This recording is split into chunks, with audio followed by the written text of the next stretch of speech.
Morning. Yeah, I meant to have a shave, but I ended up having a drink. I think the drink is very important because I often see people, recovering alcoholics, they call themselves, but it's not only that you take their coping mechanism when they stop with the drinking, like like I work hard and I like to work hard. I like to work, but there must be balance, and there always has been balance. And the harder you work, the harder I work, the harder I must party, and I work hard. But if there's no balance, like just say uh, well, well, as I said about one recovering alcoholic before, life becomes like watching paint dry. Now you can distract yourself in several ways, like when life becomes like watching paint dry. I mean, like, really, like, there's several ways you can distract yourself from your misery. You can watch mind numbing television, you can go out and you can buy shit that you don't need, maybe even with a credit card so you can compound your misery at the end of the month. You can run around the world, but everywhere you go, there you are, like after the first 3 or 4 times, after you've seen, churches in France, churches in Portugal, churches in Spain, it's just it's a fucking church. Like, how many churches do you want to see? Like, do you know what I mean? Even if you're into architecture, like, it's church. It's a church. Um, and even though, like, you can never step in the same river twice, as I said like, before when I was traveling across Europe, I said, how many churches are we going to see? Like, and it says you can never step in the same river twice. If you pay enough attention, everything's different. Every second, even if you sit here in the same spot, everything is in a constant state of flux. So if you pay enough attention, you won't be bored. And this is quite true, but at the same time, I felt I could be doing more productive things than looking at churches because I'd seen enough churches. I got the hint, like, I got the message, like. But I was thinking about talking about distracting yourself. Yeah. So there's several ways that you could distract yourself. Distraction from distraction by distraction. But this does not address the problem. It's still like after the initial distraction, life is still watching paint dry. But I'll tell you one thing, if you take drink or you take drugs, your whole perception changes and life gets very interesting. And it's very enjoyable. Well, I enjoy it anyway. I had a good old crack, I had a good old night. Yeah, the hostel is getting busy. I have a friend of mine is after coming over to do a bit of training. An Irish girl. You can't beat the Irish. But she wants to come and do a bit of training. So I said, that's great, we're going to go and do a bit of training. And then I said yesterday, no, maybe I won't do any more coffee in the morning podcasts. I said maybe I'll switch now to the training and I'll title the videos "This is Sparta" instead. And then I said I might start doing nutrition as well, and I call them soul food.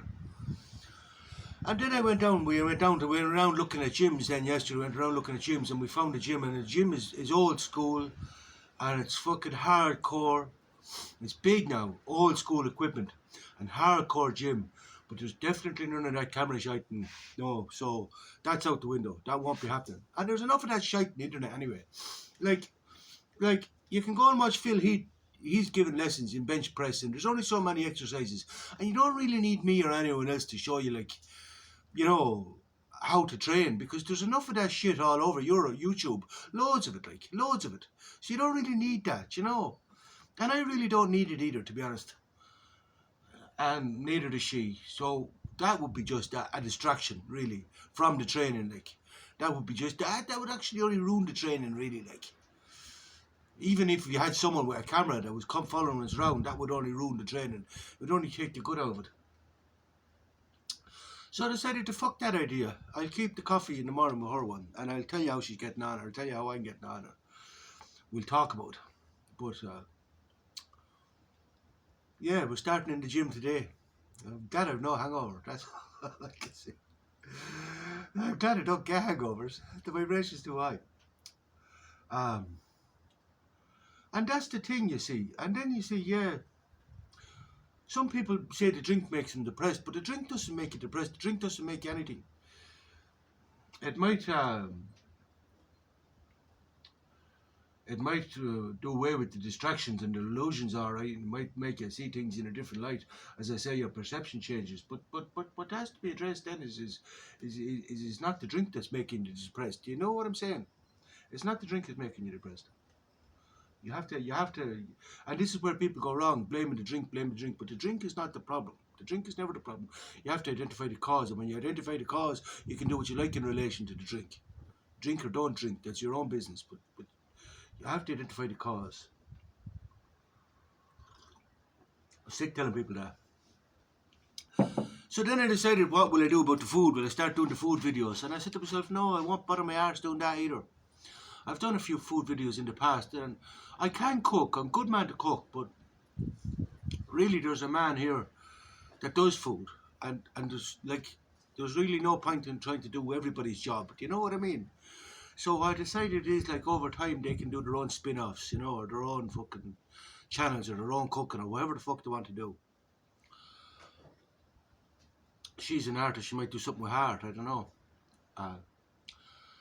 Yeah, so then there was 2 Turkish girls here as well. They're very nice, they're a good crack. The universe keeps giving me these feelings lately. I haven't felt these feelings for a long time, like, because as I say, you can't control your feelings, and I tell people this. I'm going to say this again. I'm going to say this again because it's really important you understand this. You can't control your feelings. You can't control your thoughts. Now, there's 2 parts to an emotion: an effective movement within the body and a judgment. And the trick is to attach the right judgment to the feeling in the body. So before you make any judgment at all, you can even stop and have a think about it. And I'll show you what that looks like. So I was getting these feelings yesterday, and my first response was, what the fuck you playing at? And that's what I said, what the fuck you playing at? And then the universe replies with one word: empathy. And I said, oh, I see. That's the game we're playing. I said, that's the game we're playing. And the universe says, yeah, just stay in control of yourself. And I said, grand, I will. And this is where the start of self-control, and I will stay in control of myself. And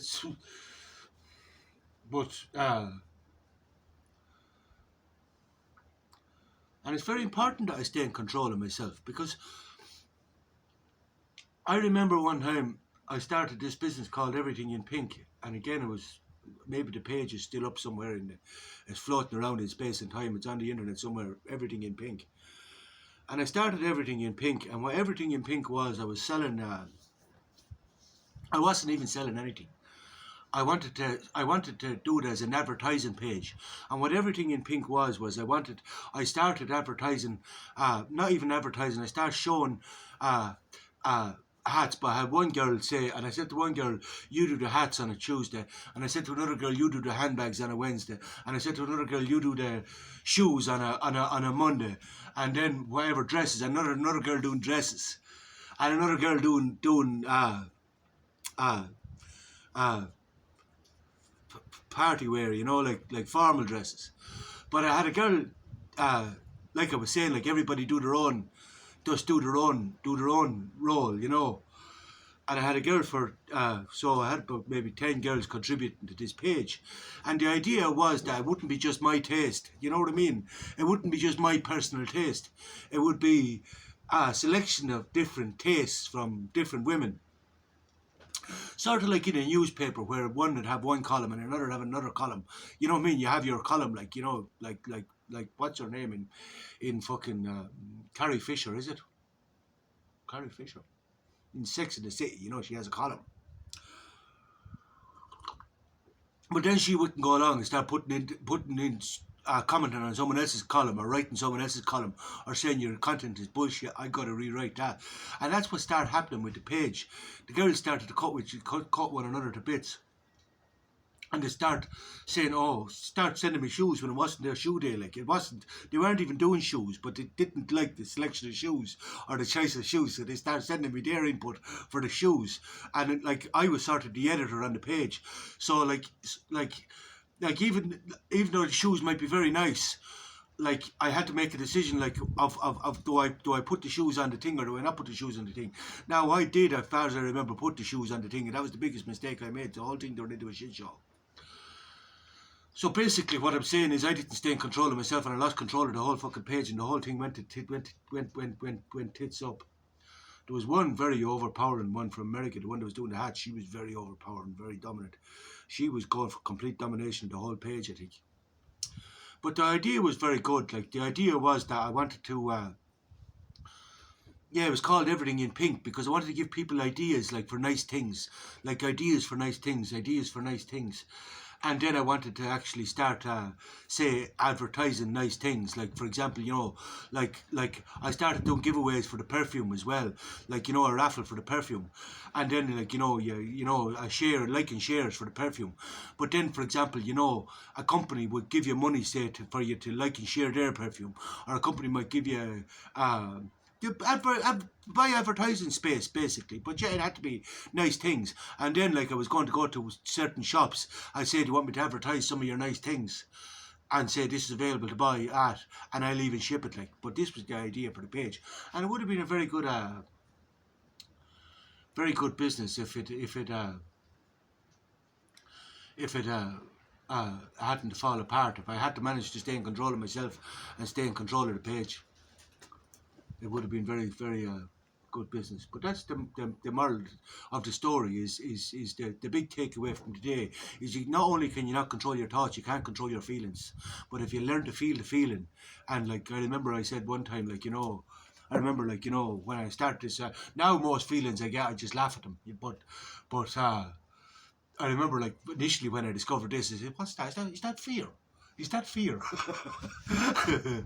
And it was fear, but then it's all about what judgment you attach to it. Like, when you get the feeling, you might say to yourself, oh, I'm afraid, or oh, someone's after walking in, you know, I should shit my pants.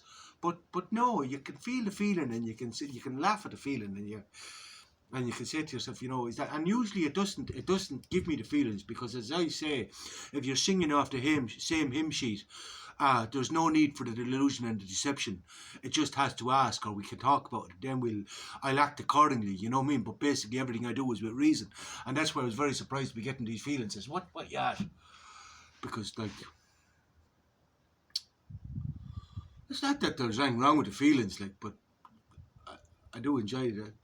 But as I say, it's just important to stay in control of yourself. But the big takeaway is know that you attach the right judgment to the feeling. So you become aware of the feelings, and become aware of the judgments you're attaching them to, because this is what causes the emotion.